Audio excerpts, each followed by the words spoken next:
Bem-vindo, querido aluno, querida aluna, você que me acompanha nessas nossas aulas de filosofia. Nós vamos então finalizando as nossas reflexões filosóficas acerca do conceito de política, esse assunto que muitas vezes parece tão desgastado, ao mesmo tempo que acaba nos mostrando o lado que nós temos quando nós pensamos em política. Infelizmente, quando nós caímos do bom senso, no senso comum, nós trabalhamos com a política de forma um pouco negativa. E é claro que no decorrer desses dias nós temos entendido a política de uma forma mais histórica, de uma forma mais, uma abrangência histórica e cultural, justamente para que a gente possa criar novas perspectivas, para que a gente possa refletir um pouco mais, nos aprofundarmos. Passamos pela Idade Média, a rescisão com a própria Idade Moderna, o poder absoluto e pensadores que vão defender esse poder absoluto. O próprio Maquiavel, que nos coloca ali diante de uma ruptura entre a religiosidade e a política. Depois o Francis Jean, que retira então, que volta mais uma vez a colocar religiosidade, o poder divino dos reis. E nós temos aqui então o nosso pensador de hoje, que é o Thomas Hobbes, sobretudo quando ele fala do estado de natureza.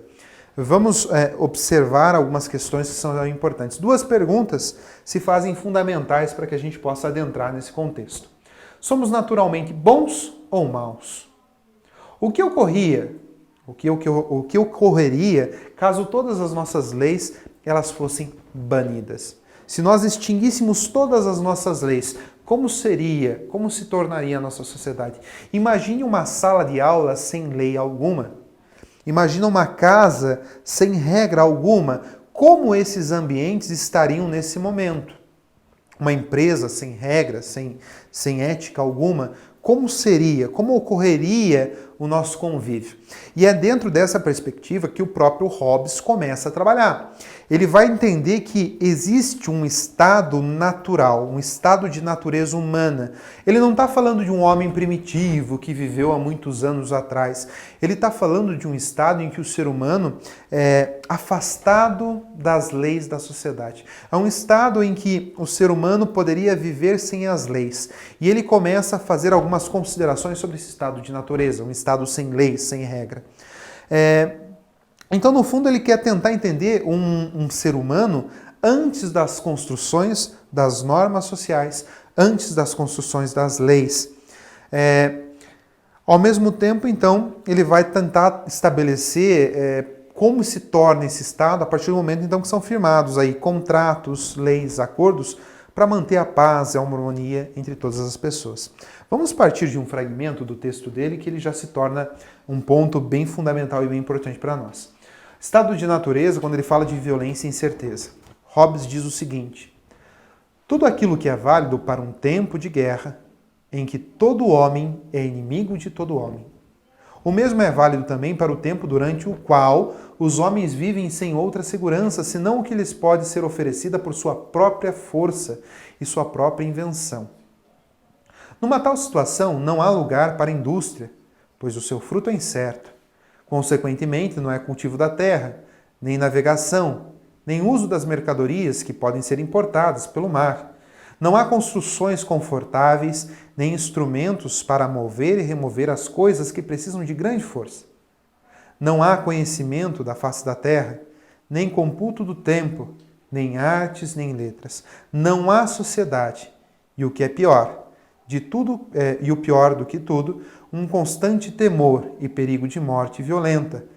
E a vida do homem é solitária, pobre, sórdida, embrutecida e curta. O Hobbes ele é um pouco negativista em relação ao estado de natureza. No fundo, o que ele diz, um ser humano que vive sem contrato, sem leis e sem regras, é um ser humano que usa da sua liberdade e vai fazer coisas ruins. Então é um ser humano que não consegue controlar-se. É por isso que ele fala, é um estado de profunda violência. É um estado em que o ser humano ele se coloca como inimigo dele mesmo. É um estado de violência, um estado de sofrimento, é um estado sem avanço algum. Basta a gente imaginar, se nós tirássemos as regras de nossa sala de aula, será que nós teríamos tanto aprendizado? Ou será que o aprendizado viraria uma grande bagunça e ninguém aprenderia nada? Se nós tirássemos as regras de nossa casa, de nosso domicílio, como seria o nosso comportamento? É por isso que, dentro dessas características do estado de natureza, surgem algumas ideias, como por exemplo, que aqui coloco para vocês, o estado de natureza natural, em que o homem se encontraria afastado da constituição da sociedade organizada e do governo.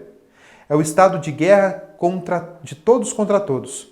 O homem é o lobo do homem. Frase essa que é dita pelo próprio Hobbes. Movido por suas paixões e desejos, não hesita em matar e destruir o outro, seu semelhante.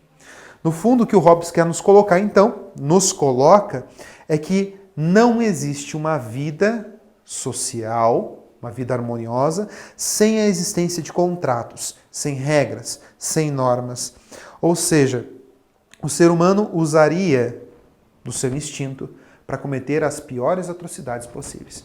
Então é necessário que se estabeleça uma ferramenta para que nós deixemos esse nosso estado de natureza, esse estado mais instintivo, esse estado feroz, onde nós nos tornamos os piores inimigos de nós mesmos.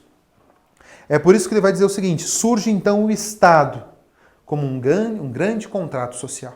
Eu preciso de um Estado, eu preciso de uma ferramenta que possa controlar e dominar os meus instintos, que possa me retirar daquele estado primitivo de natureza e que possa me colocar de acordo com os outros, que me possa harmonizar em sociedade. A razão humana então leva as pessoas, a nossa racionalidade leva as pessoas, nos tira desse estado de natureza indesejável e agressivo. Para ele, o estado de natureza é um problema coletivo que precisa ser resolvido. Como que você resolve isso, professor? Abrindo mão do nosso direito natural. Que direito natural é esse, professor? Liberdade individual. Eu preciso abrir mão da minha liberdade e colocar esse direito que eu tenho de fazer as minhas escolhas, boas ou ruins, na mão de uma pessoa que possa escolher para mim. No caso, o Estado, o soberano, o monarca, o rei. Então eu preciso me libertar, possibilitar que outra pessoa, outra instituição, faça as escolhas que são necessárias ao meu bem, faça as escolhas que são necessárias a uma participação harmoniosa e ativa na sociedade. Ou seja, eu preciso de uma instituição que preserve e garanta a paz e a segurança de todos. Que garanta os direitos mais elementares e mais básicos. Como isso aconteceu, professor? Quando eu cedi a minha liberdade ao soberano, que agora será o grande responsável por tomar as decisões, as atitudes, as ações, para que todo mundo tenha a sua segurança e a sua paz asseguradas. Ou seja, no fundo, cada indivíduo abre mão da sua liberdade em prol de um todo. O soberano, por sua vez, então, governa de forma forte e competente para manter a paz. É aí que vai surgir uma outra linguagem muito conhecida, que vocês podem observar aqui, do Leviatã. O Hobbes ele compara o Estado ao grande monstro Leviatã, monstro esse que é uma perspectiva bíblica, aparece lá no livro de Jó, no capítulo 41, dos versículos 10 ao 26. Deixo para vocês aqui um trecho. Mas o Leviatã seria um monstro marinho, extremamente cruel, e que no fundo é associado ao Estado por Hobbes. Por quê? Ele vai dizer o seguinte: o Estado é um mal necessário. Ele é cruel? É. Ele nos tira a liberdade? Nos tira. Ele nos priva de fazermos aquilo que nós desejamos, seguir os nossos instintos? Nos priva, mas é necessário para que a gente não se perca, para que nós não tenhamos o nosso estado de natureza atuando em detrimento da nossa sociedade, dos outros e de nós mesmos. É por isso que o Estado, então, ele se torna inquestionável, é um Estado inquestionável, porém, existe a possibilidade do soberano perder o seu poder. Então, se lá, para os outros pensadores que nós já abordamos, o soberano ele tem um poder único e que se mantém, aqui para Hobbes, sim, o soberano ele pode perder o poder. Quando ele perde o poder, professor? Quando ele não consegue manter aquilo que é a sua função mais elementar, aquilo que é a sua função mais básica. Que função é essa? Manter a paz dentro do próprio ambiente. Ou seja, caso ele não cumpra a função para a qual foi designado, ele pode ser destituído automaticamente. Rompe-se o contrato que foi feito com ele. Mas afinal, resumindo, nosso estado de natureza, segundo Hobbes, guerra das guerras, guerra de todo mundo contra todo mundo, estado de violência, um estado ruim, um estado péssimo para o ser humano. Nós fazemos um contrato com o soberano, com o Estado, com uma instituição, aonde agora é ele quem toma as decisões para o bem do todo. E caso ele não cumpra essas funções, quebramos o contrato e escolhemos um outro representante. Partindo da perspectiva do Thomas Hobbes, vamos questionar algumas questões que nos ficam aí para a nossa experiência filosófica. O que é o Estado? Pergunta interessante para que a gente possa refletir. Será que nos dias de hoje nós temos nós abrimos mão da nossa liberdade? Quais são os contratos que nós temos vivido até o momento? Agradeço a todos vocês. Reflitam, pensem, tornem-se seres políticos para que nós tenhamos um retorno filosófico proveitoso de todas as nossas aulas. Agradeço.